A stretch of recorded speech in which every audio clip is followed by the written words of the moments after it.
बिस्मिल्लाहिर्रहमानिर्रहीम। अस्सलाम वालेकुम। मैं हूं अली असगर और आप देख रहे हैं मेरा यूट्यूब चैनल। नाज़रीन कराम, कल इंशाअल्लाह तहरीक लब्बैक पाकिस्तान का लॉन्ग मार्च शुरू हो जाएगा, जिसको पाकिस्तान बचाओ मार्च का नाम दिया गया है।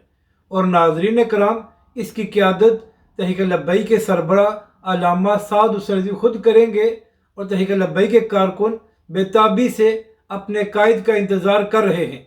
तो इसी हवाले से नाज़रीन कराम, आज अल्लामा साद हुसैन रिज़वी ने कराची रवाना होने से पहले अल्लामा खादिम हुसैन रिज़वी रहमा के मज़ार पर हाज़िरी दी और उसके बाद तहरीक लब्बैक के सरबरा अल्लामा साद हुसैन रिज़वी लाहौर से कराची रवाना हो चुके हैं, जहाँ पर वो तहरीक लब्बैक पाकिस्तान के लॉन्ग मार्च की क़यादत करेंगे।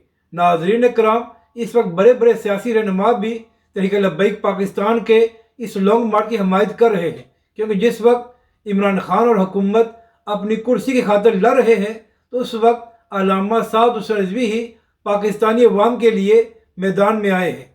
अपनी राय का ज़रूर इज़हार करें कि आपको ये वीडियो कैसी लगी और हमारे इस चैनल को भी सब्सक्राइब करें।